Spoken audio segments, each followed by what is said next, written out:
Have you ever wondered why a broken heart literally feels like your chest is being crushed? Why emotional pain can make you feel physically sick, leaving you unable to eat, sleep, or even breathe normally?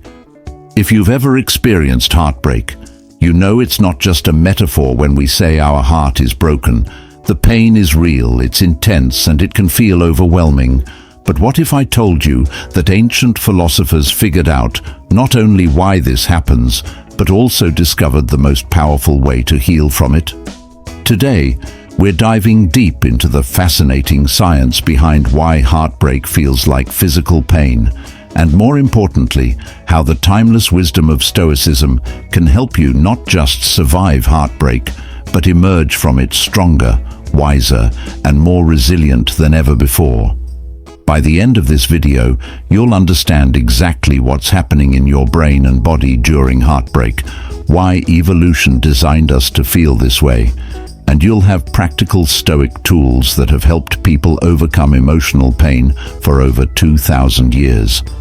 So if you're currently going through a breakup, dealing with unrequited love, or you simply want to understand the human condition better, this video is for you. Let's start with a question that might surprise you. Did you know that when scientists put people going through breakups into brain scanners, the same regions light up as when someone experiences physical injury? This isn't just poetic language or dramatic exaggeration. Your brain literally processes emotional pain using the same neural pathways it uses for physical pain. Think about it. When you stub your toe, specific pain receptors send signals through your nervous system to your brain, which interprets these signals as pain and triggers protective responses. But here's the fascinating part. When you're heartbroken, your brain activates the anterior cingulate cortex and the right ventral prefrontal cortex, the exact same regions that process physical pain. This is why heartbreak doesn't just feel like physical pain. In many ways, it actually is physical pain from your brain's perspective. But why would evolution design us this way? Why would nature wire us to experience emotional pain as physical pain? The answer lies in understanding our evolutionary history. For millions of years, humans survived not as lone wolves, but as members of tight-knit social groups.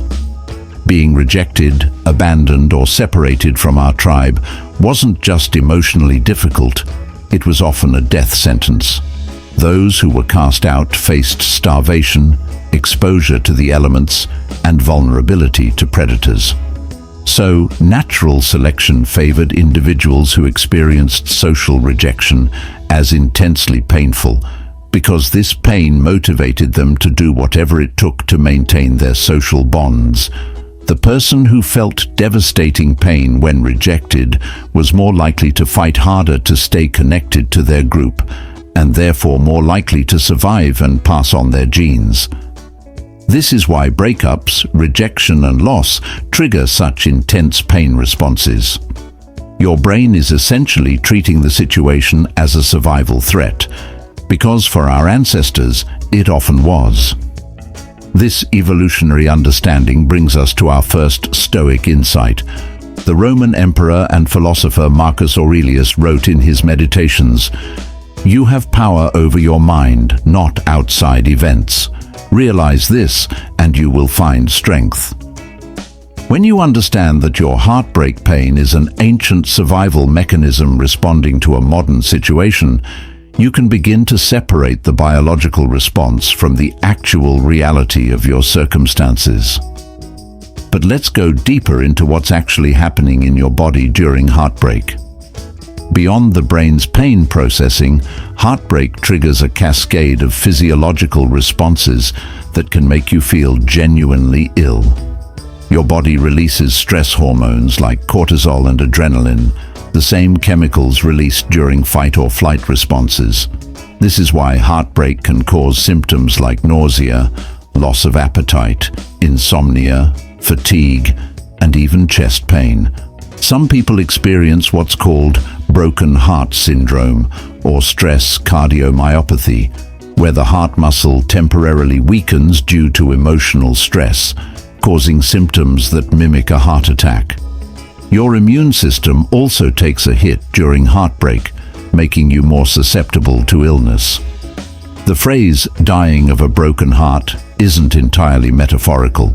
Studies show that the risk of heart attack increases significantly in the weeks following the loss of a spouse.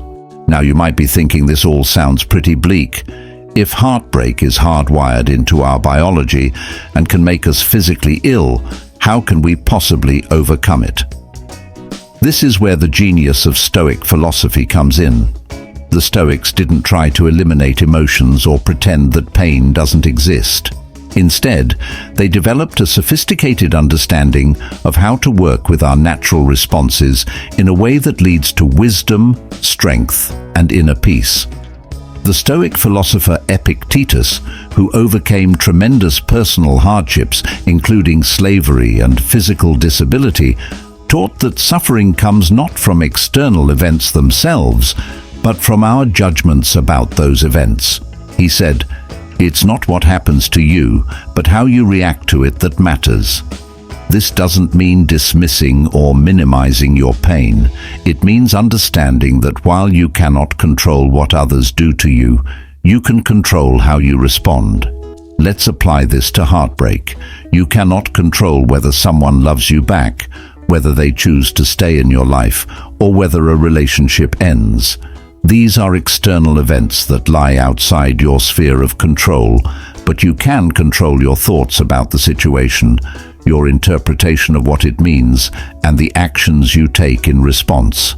This shift in focus from what you cannot control to what you can control is the foundation of Stoic resilience. The Stoic practice of negative visualization can be particularly helpful here. This involves imagining loss before it happens, not to be pessimistic, but to build psychological resilience and appreciate what you have while you have it. Marcus Aurelius regularly contemplated the temporary nature of all relationships and possessions. He wrote, "Loss is nothing else but change, and change is nature's delight." When you've practiced accepting the impermanent nature of all relationships, including your most cherished ones, you're better prepared to handle loss when it occurs.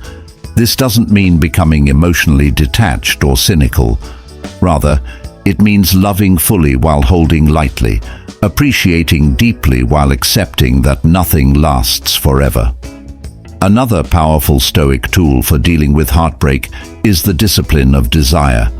Epictetus taught that we suffer when we desire things that are not up to us. When we place our happiness entirely in the hands of another person, we set ourselves up for inevitable suffering because other people's feelings, choices, and actions are ultimately beyond our control. This doesn't mean you shouldn't desire love or connection.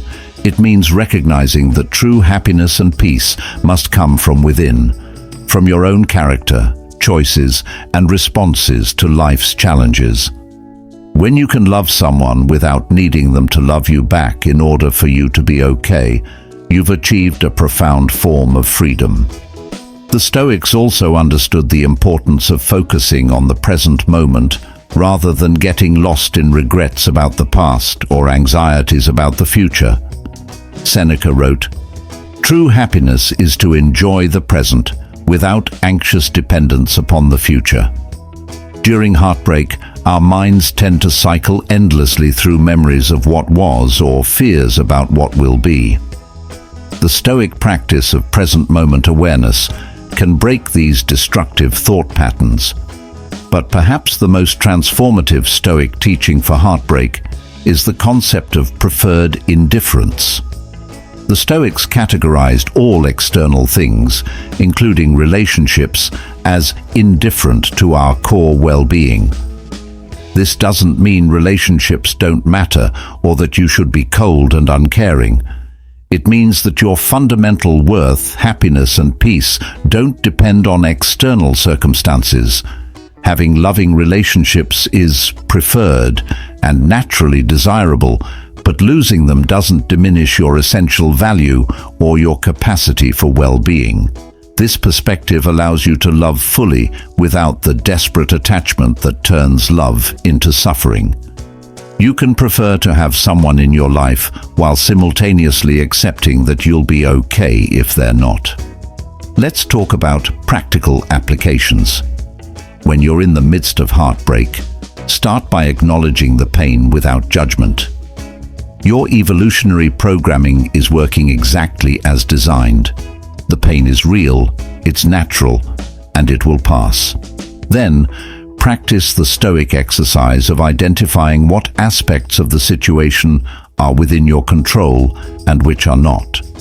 You cannot control your ex-partner's feelings, their decisions, or their actions. You cannot control whether they want to reconcile or whether they've moved on. You cannot control what others think about your situation or whether people take sides. These are all external events outside your sphere of influence. But you can control how you interpret the breakup, what lessons you choose to learn from it, how you treat yourself during the healing process, and what steps you take to grow from the experience. You can control whether you speak badly about your ex-partner or maintain your dignity. You can control whether you isolate yourself or seek healthy support from friends and family. The Stoic practice of reframing can also be incredibly powerful. Instead of seeing heartbreak as purely negative, try to identify the potential benefits and opportunities it presents. Maybe this experience will help you develop stronger self-reliance, deeper empathy for others who are suffering, or clarity about what you really want in a relationship. Marcus Aurelius wrote, "The impediment to action advances action. What stands in the way becomes the way." Your heartbreak, as painful as it is, can become the catalyst for tremendous personal growth if you approach it with the right mindset. Many people report that their most difficult breakups ultimately led them to become stronger, more self-aware, and better partners in future relationships. This brings us to another crucial Stoic concept, the view from above. This exercise involves imagining yourself from the perspective of the cosmos, seeing your current situation in the context of the vastness of time and space. Your heartbreak, while intensely painful in the moment, is a small part of your much larger life story. Years from now, you may look back on this period as a turning point that led to something better. The Stoics also emphasized the importance of virtue ethics during difficult times. Instead of asking, "How can I get my ex back?" or "How can I make this pain stop immediately?" try asking, "How can I respond to this situation in a way that reflects my highest values?" This shift in questioning moves you from victim to agent, from reactive to proactive.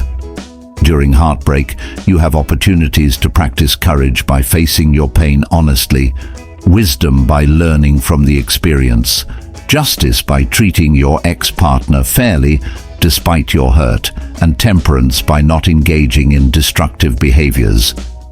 Every moment of pain becomes an opportunity to strengthen your character.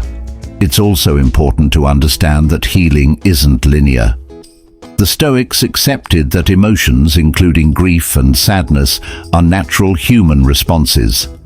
Seneca wrote extensively about his own struggles with loss and didn't pretend that philosophy immediately eliminated all emotional pain.